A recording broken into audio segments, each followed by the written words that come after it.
कहानी का शीर्षक नागवंश का अंतिम द्वार। स्थान राजस्थान का एक वीरान गांव सर्पग्राम।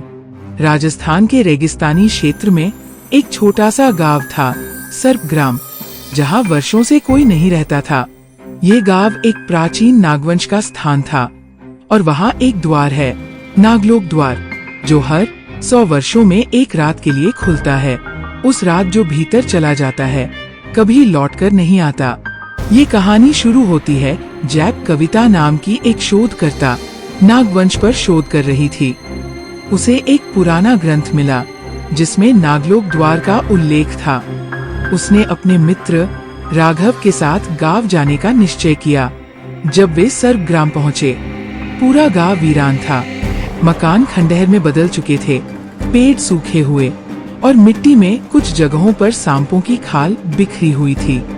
ग्राम के मध्य में एक विशाल पत्थर का द्वार था जो नागों की मूर्तियों से ढका हुआ। वहाँ उनको एक वृद्ध साधु मिला जिसने उन्हें चेताया, अगर तुम आज रात वहाँ रहे तो ये द्वार तुम्हारा अंतिम दरवाजा बन जाएगा। लेकिन कविता ने उसकी बात नहीं मानी। रात के ठीक 12 बजे आकाश काला हो गया, हवा में सिसकारी गूंजने लगी, द्वार पर खुद ब खुद दरारें पड़ी और भीतर से एक नीली रोशनी निकलने लगी, जैसे किसी और दुनिया का द्वार खुल रहा हो। कविता ने कैमरा ऑन किया और राघव के साथ अंदर चली गई।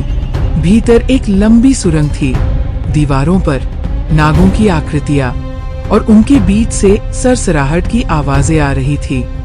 जैसे ही वे आगे बढ़े, अचानक दीवारों से काले बिना आंखों वाले नाग निकले। लेकिन ये सामान्य सांप नहीं थे, उनके सिर मानव जैसे थे।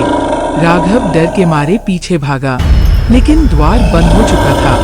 कविता ने देखा कि सुरंग के अंत में एक सिंहासन था जिस पर एक अर्धमानव अर्धसर्प आकृति बैठी थी।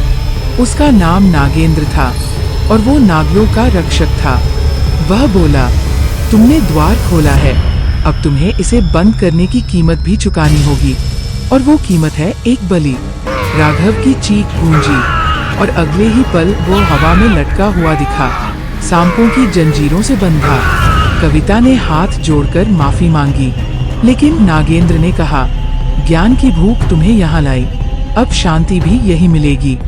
और फिर अगली सुबह गांव में एक पुरानी डायरी मिली। कविता की आखिरी पन्ने पर लिखा था, हमने द्वार खोला, लेकिन शायद ये सिर्फ नागलोक का नहीं, मृत्यु का द्वार भी था।